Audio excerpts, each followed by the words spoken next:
Major infection in the dressing room. Again, I want to caution you. Any punch below that point can be called low. Any punch below this point will be called low. With that said, I want you to obey my commands, protect yourselves at all times. Touch them up now. Good luck to both of you.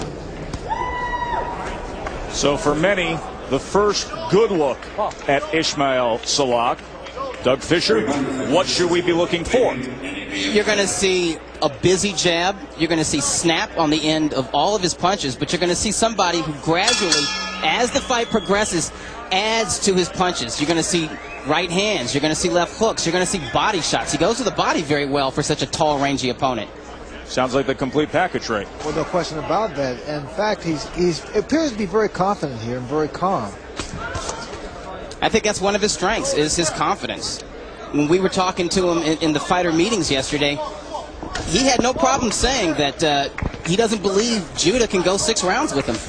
Well, Judah, obviously the much more experienced fighter. You talk about going the distance with guys that have been further along than Salak. He had a 10-round draw with Glenn Johnson back in 2003. Julian Letterlow, Eric Harding went the distance. Those were losses. Youssef Mack went the distance with. And then most recently, Glenn Johnson, again, a 10-round decision loss. Yeah, he has gone rounds with former world champions and former top contenders.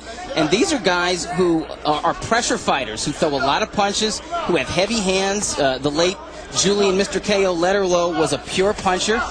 And Judah went 12 rounds. That fight was a draw, as you noted. And, of course, who can put more heat on a fighter than Glenn Johnson? So you have to ask yourself, what is Salak going to show Judah that he hasn't seen already? Well, Judah's moving straight back, and he's taking some great body shots by Ismail. 2 good left hands already placed to the body by Salak. And you see Salak has very good technique, turns his punches over well. There's always some snap and torque at the end of them. And as I noted before the bout started, he is a good body puncher. Tried to get to the body with a right hand there, but you're seeing the work rate that Doug described early on already coming into play here. You know, Salak wanted to come to the United States with his amateur background, and it was decorated. He has over 300 amateur victories. He could have signed with one of the big Germany-based promoters and probably done very well for himself financially.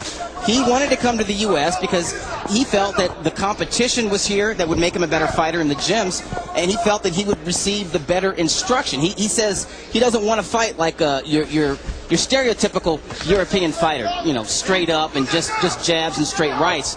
He wants to be a complete fighter, and he wants to fight, as he stated, an old pro. What I'm seeing in Ismail, he's taking his time. He's getting the head feints, body feints. He's using his jab, landing the right hand pretty often. He's doing the right thing against the southpaw. Yeah, what I'm impressed with is his activity. He throws a lot of punches, and yet it doesn't look like he's in a rush or in a hurry. You're right, Doug. And the jab is so important with the southpaw. Sets him up for the right hand, the power punch.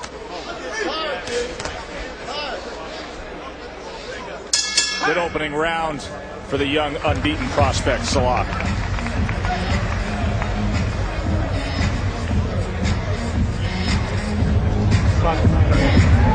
From a headbutt. Headbutt. Referee. You got a headbutt. See that cut over the right eye. It's okay. It's okay. Okay? Just small, very small. There's nothing to worry about. Okay? But hey, keep this hand up a little higher. Pop, pop. When he ducks, I want to go into there, okay? Keep him feigning. Pop, feint, and see where he goes. Ismail Salak is an excellent body puncher. You just saw 2 left hooks to the midsection to Judah. See them tending to that right eye on Ismail Salak. As Camille Beal is in there, try to curve that cut. Thought to Vic Draculich, the referee, that was ruled from a clash of heads. It happened right at the end of the round, and it's going to be interesting to see how he handles this form of adversity. We've told you he's never been past 6. This scheduled for 10. We are using a unified rule, so if that cut worsens and he cannot continue, we must have 4 rounds complete to go to the scorecards. And again, good and he gets to it early on here in round number 2. 4, 5, 6, 7, 8. How do you feel? Good. Okay. Mark. Just before Judah went down or was knocked down, I was going to say that looping right hand was effective against the southpaw. 4. He's hurt. 5, 6, 7, 8. That's it. Vic Draculage wades it off.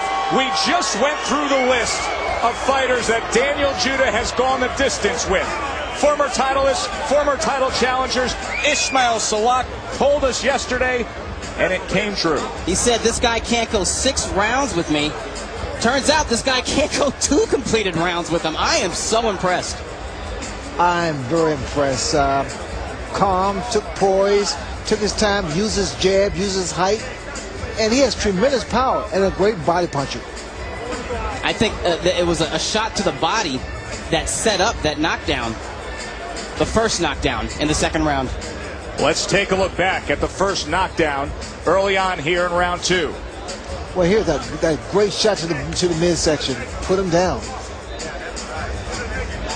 The second knockdown here, he sets his man up to the body. He missed it a little bit. Left hook to the head, goes down. Looks like body shots are what took the legs away from Daniel Judah. A young, emerging prospect. Placed that well to the body and comes up with a very strong notch on the belt here early on in his career in impressive fashion. Talked about the fact, Ray, that he's aggressive, that he applies pressure, that he's a busy volume